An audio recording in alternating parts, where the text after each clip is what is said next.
शेतकरी भावांनो नमस्कार।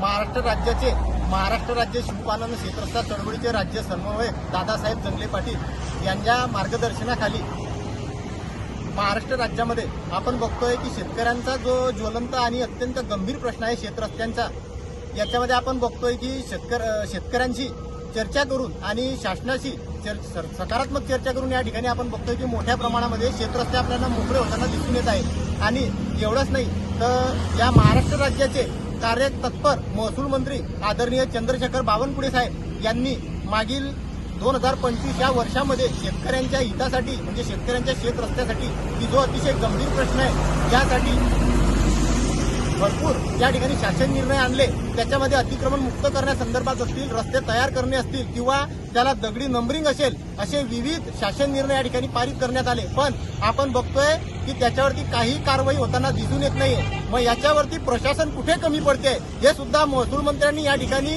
पाहणं गरजेचं आहे। कारण आपण नाही तसे शासन निर्णय या ठिकाणी आपण आणलेत, पण महसूल प्रशासनाकडनं मग त्याच्यामध्ये तहसीलदार असेल, तलाठी असेल, मंडळ अधिकारी असेल किंवा भूमी अभिलेख कार्यालय असेल, याच्यामध्ये दिरंगाई करत आहे, कामकुचारपणा करत आहे आणि बेजबाबदारपणाने वागत आहे। आणि त्याचा फटका हा शासनाला बसत नाहीये। शासनाचं धोरण फक्त कागदावर राहत आहे आणि शेतकऱ्यांचा रोष हा वाढतोय। आणि एवढं असताना सुद्धा या शेतकऱ्यांनी या ठिकाणी वेळोवेळी त्याच्या अतिक्रमण मुक्ती करण्यासाठी कारवाई झाली, पण शेतकऱ्यांनी नकाशावरील रस्ता असताना सुद्धा अतिक्रमण केलं आणि तो रस्ता बंद केला। हा शेतकरी मागील 2-3 वर्षापासून त्या रस्त्यासाठी झगडत आहे आणि आज या शेतकऱ्याला न्याय मिळाला नाही, म्हणजे शेतकऱ्याला उपोषणाला बसायची वेळ आली। आज शेतकरी म्हणजे जगाचा पोशिंदा आहे, तो सगळ्यांचं पोट भरण्याचं काम करतो, पण त्याच्यावर जर अशी उपासमारीची वेळ आली तर शेतकऱ्यांनी न्याय मागावा कुणाकडे?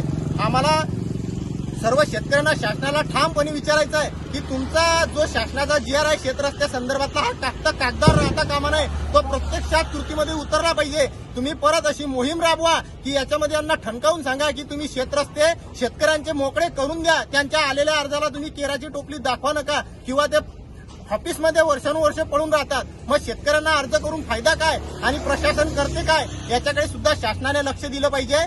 धन्यवाद।